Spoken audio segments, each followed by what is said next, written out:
Hi, so in this video today, I'm going to show how I made some effects on my Lego composition.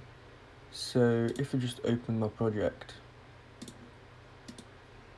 So as you can see here, I was doing some masking, I did some shadows and 3D effects. In this series of videos, I'm going to show how I did that. In this video, I'm just going to show how I masked it. Let's make a new project. And I'm going to import one of my videos.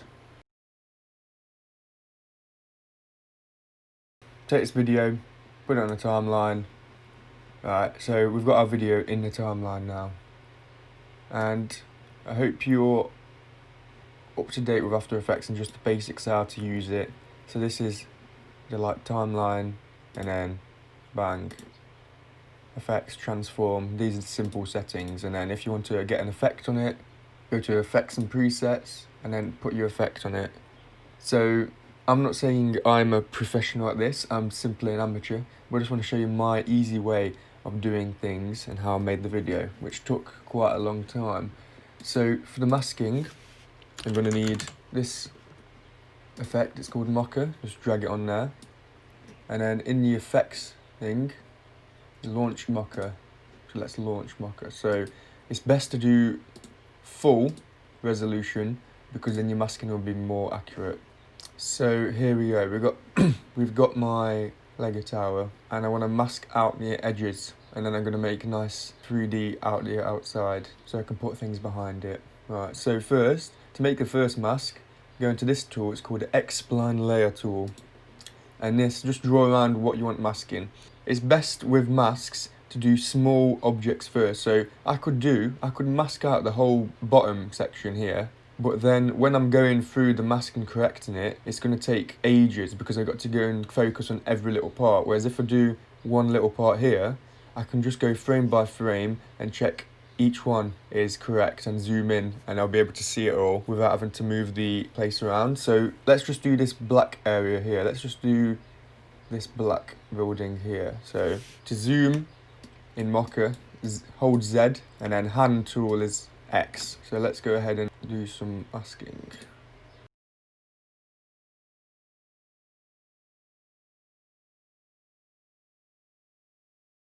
So I don't really care about this because this is going to be in the next mask I do. So let me just complete that mask. To complete the mask, you've got to go all the way around to the first point. I'm going to tighten that up. Tighten it up. And as you can see here, this isn't clean because I know this bit will be part of the mask anyway. I'll make a new mask. So just to make a new mask, you press the X-Spline Layer tool again, and then you draw around wherever you want. But for these purposes, I'm just going to do this. So look, this is a fairly good mask, I'd say. And what you can do here, make sure it's clicked. You could track it, you could get the computer to track it, or as I like to do it, it's kind of manual. And this works best for these kinds of videos where you can, where it's like the camera angle is the same, it just moves up. So there's not really much movement. So for this kind of camera, I will try and find the last location of my thing, take my mask, move it down to the new location, just make the corrections. So obviously here it's moved quite a lot now, but you'll see in a minute what I'm trying to do. So if you want to move pixel by pixel, it's just the arrow keys. If you just select a few points.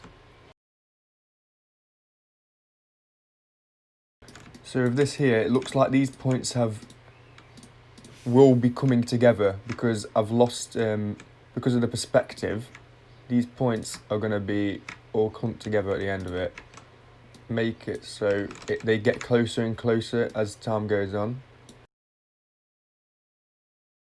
And if you can see at the bottom, it's got keyframes, right? So at the first point, I did my first mask. I got one keyframe there, and I've got the keyframe here that I've just corrected. And because if the angle of the camera is the same, and the perspective change, if it's like a linear movement, you'll see, from the one keyframe to the other, it will interpolate itself. And look, so this time it's not done it properly in my view.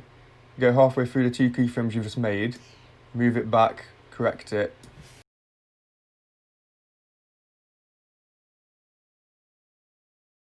And here you've made a new keyframe. So if let's go back, so it starts off like that, it dips in the middle and dips in the middle again until the end. But as you can see, it's kind of there. So again, we've got 3 keyframes. Let's go in the middle of these 2.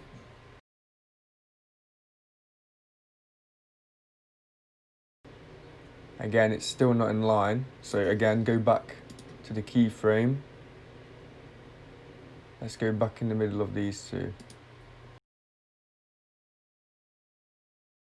Nearly there. So you just make minor alterations, and you might be thinking, why don't you just do the tracking? Because with the tracking, I believe that you'd have to do it every single frame with the corrections, whereas this, you just go in between each one until it's perfect. And in some cases, you don't have to do much. I think some of them only have to do a few of these keyframes, and it gets it bang on.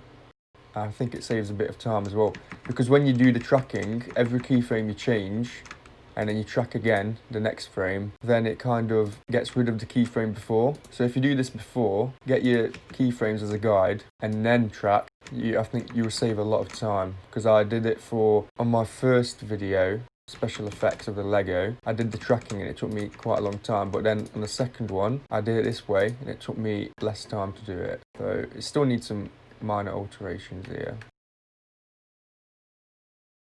Again, put a keyframe right at the end, and especially with similar colour backgrounds, this is better than the tracking, because the tracking will think it's the same colour and then it will just go everywhere and then you have to do frame by frame. Whereas here I only have to do probably 10 keyframes but like 94 frames. So which, say if you've got a moving object, then definitely use the tracking function. Anyway, this would be in the mask. I don't know why I'm even doing this area here. So look, it goes up. Again, just move it down. It'll make a new keyframe in the middle of the 2 keyframes. Again, for the last point. And you're making a lot of keyframes at the end. And then it's off the screen, so move it off the screen. It's pretty much done it. And any bits where you think it's a bit dodgy, let's say just go frame before where it was perfect, and then let's do a tracking. But as you can see, it's tracked it to that location anyway. So what's the point of tracking each frame if you can just interpolate most of them and it'll pretty much get it on? You don't have to do that many alterations. So with Mocha, make sure you save regularly, and then when you close it, make sure you save it in here as well, because you've got to save. The Mocha plugin saves, but it won't save anything unless you save the actual project, and the autosave doesn't work because Mocha kind of blocks it out when you've got it open. So make sure you keep saving and then save in here. I've got my mask here. Let's take it out then. To take it out, you go to the matte section and you go visible layers. Just check that's layer 1 you want. So if you've got loads of layers, you only want the ones visible, and then you can go create AE mask or visible. So there you go, there's my mask. And if you just play it, there you go. So that's how you make a mask. And in my next video, I'll show how to do the 3D thing. In the next video after that, I'll probably do shadows and masking of some objects, and then I put them onto the 3D scene. So thanks for watching. Please comment, like and subscribe and watch my next video. And if you want to see the Lego video, then it should be on my channel. Okay, thank you.